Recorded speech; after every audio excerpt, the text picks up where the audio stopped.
যে রাধে রাধে শ্যাম মিলাদে, এই রাধে রাধে শ্যাম মিলাদে ভাষাটা আমাদের নয়, এটা ব্রজ মায়েদের ভাষা। তারা বলতে পারে রাধে দে দে দে, শ্যামকে মিলিয়ে দে, তুই তোর ঘরে রয়েছে শ্যাম, তোদের মেয়ে, কারুর মেয়ে, কারুর বউ, কারুর বৌমা, তাই তো? তা তারা বলতে পারে দে দে রাধে, তোর কাছে শ্যাম আছে, তুই মিলিয়ে দে। আমরা বলতে পারি না, অত সহজ নয়, ওটা বৃন্দাবনের ভাষা, সে ভাষাকে আমরা বলতে পারি না। যদি ওই রাধে রাধে শ্যাম মিলাদে বললে পরে রাধারানীর কৃপা পাওয়া যেত, তাহলে আর ওই রাধা কৃপা কটাক্ষ স্তব পাঠের প্রয়োজনীয়তা ছিল না।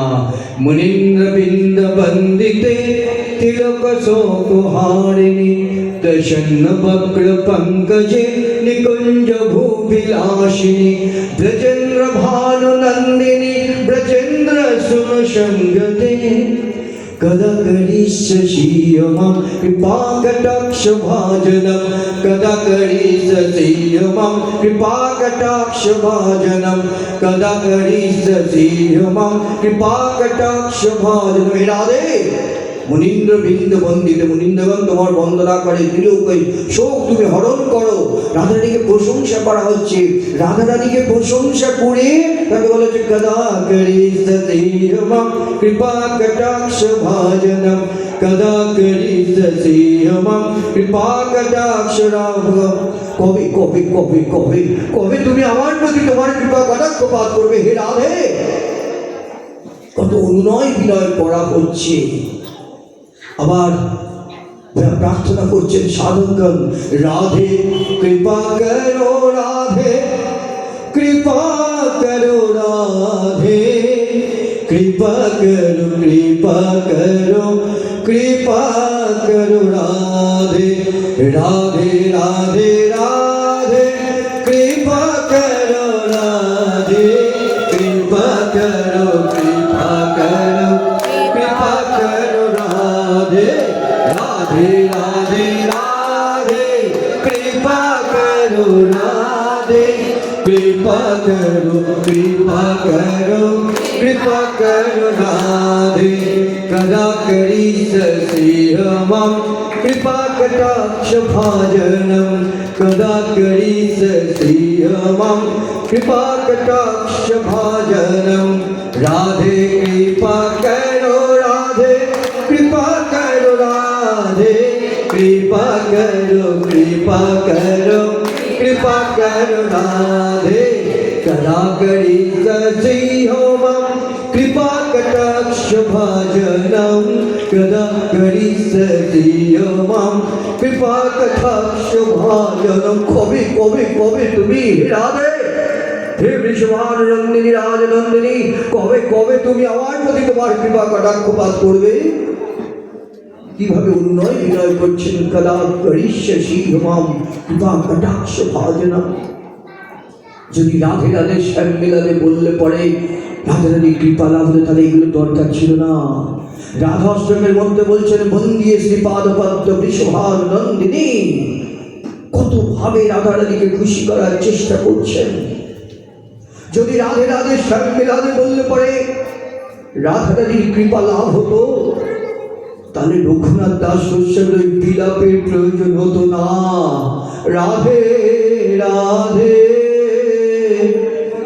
কৃপা করে দেখা দাও, রাধে রাধে বৃন্দাবন বিলাসিনী রায়, রাধে রাধে কুঞ্জে কুঞ্জে বনে বনে গিয়ে ডাকে, রাধে রাধে কৃপা করে দেখা দাও, রাধে রাধে শ্যাম শয়নে মরা লীনি রায়, রাধে রাধে রঘুনাথ সদাই ডাকে, রাধে রাধে রঘুনাথ সদাই ডাকে, রাধে রাধে কুঞ্জ কুঞ্জ বনে বনে গিয়ে রঘুনাথ দাস গোস্বামী রূপে বিলাপ করছেন, ডাকছেন, রাধে দেখা দাও, দেখা দাও, দেখা দাও, দেখা দিয়ে প্রাণ রাখো হে রাধে বৃষভান নন্দিনী, হে শ্যামসারের মলালিনী, হে অষ্টসখীর শিরোমণি, দেখা দাও। কুঞ্জে কুঞ্জে ঘাটে ঘাটে গিয়ে রঘুনাথ দাস গোস্বামী কেঁদে কেঁদে ফিরছেন। রঘুনাথ সদাই ডাকে দেখা দিয়ে প্রাণ রাখো রাধে রাধে অষ্টসখীর শিরোমণি রায়, রাধে রাধে হরিভক্তি প্রদায়িনী রায়, রাধে রাধে শ্যামসাগরী মরালিনী রায়, রাধে রাধে কৃষ্ণ বক্ষ বিলাসিনী রায়, রাধে রাধে দেখা দিয়ে প্রাণ রাখো রাধে রাধে। আর যে প্রাণ বাঁচে না আমার, রাধে রাধে রঘুনাথ সদাই ডাকে রাধে রাধে। কিভাবে উন্নয় বিনয় করছেন, কুঞ্জে কুঞ্জে ঘাটে ঘাটে গিয়ে রয়েছেন, বলছেন কোথায় কোথায় বা কোন কুঞ্জে আছো, দেখা দাও, দেখা দাও, দেখা দাও হে রাধে। দেখা পাচ্ছেন না রঘুনাথ দাস গোস্বামী, তাই পাগলের মতন হয়ে ডেকেছেন। আর আমরা তো কোন ছাড়, হ্যাঁ রাধে রাধে শ্যাম মেলাতে বললাম, আর দুদিন বৃন্দাবনে গিয়ে ঘুরে এলাম। বলে বৃন্দাবনে ঘুরে এলাম, বৃন্দাবন ঘুরে আসা যায় না, ঘুরে আসার জায়গা নয়। বৃন্দাবন হলো নিত্যভূমি, যেখানে আমার বিলাস করছেন রাধা আর কৃষ্ণ, কৃষ্ণ আর রাধা এক নয়, আনন্দ রস আস্বাদনের জন্য দুই হয়েছেন। আর তাই ওই রাধা আর কৃষ্ণ, কৃষ্ণ আর রাধা আমরা প্রার্থনা করি না তুলসী দেবীর কাছে। কে তুলসী দেবী? তুলসী দেবী হলেন কৃষ্ণের কি প্রেয়সী। হ্যাঁ, আমরা সন্ধ্যাবেলা আমাদের নিয়ম আছে, আমরা তুলসী দেবীর বন্দনা করি। সেখানে কি বলছি? যে তোমার শরণ লয় তার বাঞ্ছা পূর্ণ হয়, কৃপা করি কর তারে বৃন্দাবন বাসী। যেমন তেমন করে বললে হবে না, প্রেম চাই, ভালোবাসা চাই। প্রেম না থাকলে, অনুরাগ না থাকলে তার কাছে যাওয়া যাবে না। যেমন তেমন করে সবাই কীর্তন করে দেন, এক একটা আচার্যকে দেখি কি কীর্তন করলেন তাই বুঝতে পারলাম না। পরে দেখলাম ও নম নম তুলসী মহারানী বলছে, বুঝলাম তুলসী বন্দনা। এগুলো শুধু কতগুলো গান নয়, আমাদের পথ নির্দেশিকা। ভাগবত কথা শুনলাম, শুধু লীলা কথা শুনলাম, কৃষ্ণ এসেছেন লীলা করেছেন না, তা শুধু নয়, তার পিছনে উদ্দেশ্যটাকে ধরতে হবে, লক্ষ্যটাকে ধরতে হবে, পথ নির্দেশ করে দিচ্ছেন। তাই বলেন, যে তোমার শরণ লয় তার বাঞ্ছা পূর্ণ হয়, কৃপা করি করো তারে বৃন্দাবন বাসী। নমো নমো। তারপরে কি বলা হলো? এই মনের অভিলাষ। কি অভিলাষ? দেখেছেন? কোন সংস্কৃত শ্লোক নয় তো, কত সহজ করে আমার মনের কি অভিলাষ সেটাকে ব্যাখ্যা। কতটা সংস্কৃত কথা বললাম, আমার পাণ্ডিত্য যাই গেলাম তাহলে ভাগবত পাঠ হলো না। সহজ সহজ কথা, আমার অত পাণ্ডিত্য নেই, আমার জ্ঞান নেই, আমি অত সব বুঝি না। আমি খালি সহজ কথাগুলোকে খুঁজে বার করি, কোথায় সহজ কথা আছে। দেখুন বলছে আমার মনের অভিলাষটা কি হওয়া উচিত সেটা দেখাচ্ছে। এই মনের অভিলাষ বিলাস শুনছে,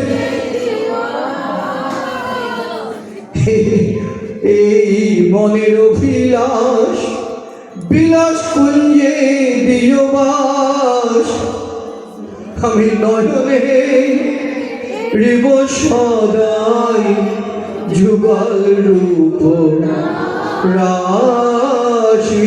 আমি নয়নে রিব সদাই যুগল রূপ রাশি। কি আমার অভিলাষ? আমাকে বিলাস কুঞ্জে দিও বাস। বিলাসকুঞ্জ কি? বিলাসকুঞ্জ হলো যেখানে রাধা আর কৃষ্ণ, কৃষ্ণ আর রাধা বিলাস করছেন, সেই বিলাসকুঞ্জ আমাকে দিও বাস। আমি কি করবো জানো? নয়নে হেরিব সদাই যুগল রূপ রাশি।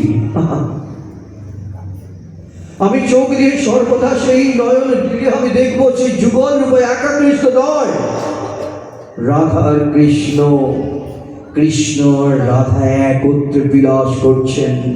আমি চোখ দিয়ে আমি সেই রূপ, সেই লীলা দর্শন করব। আমাকে সেই সুযোগটাও কার কাছে প্রার্থনা করছি? তুলসী দেবীর কাছে প্রার্থনা করছি। এই নিবেদন ধরো সখীর অনুগা করো।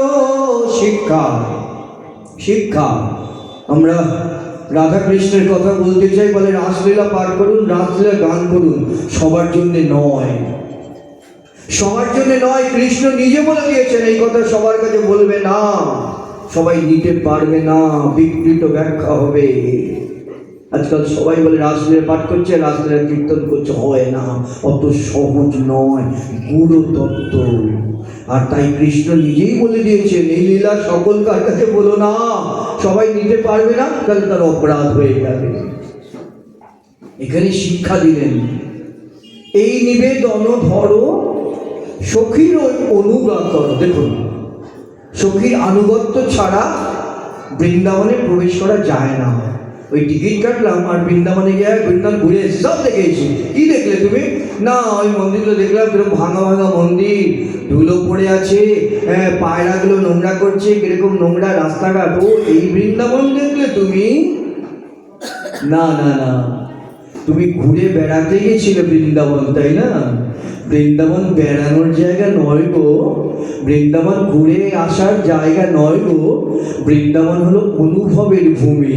সেখানে গিয়ে যদি সেই দুপুরে রুনুঝুনু আওয়াজ না শুনলে, সেই ধুলোর মধ্যে যদি লুটোপুটি না খেলে, সেই বংশীর ধ্বনি যদি না শ্রবণ করলে, তাহলে বৃন্দাবন দর্শন হলো কি গো?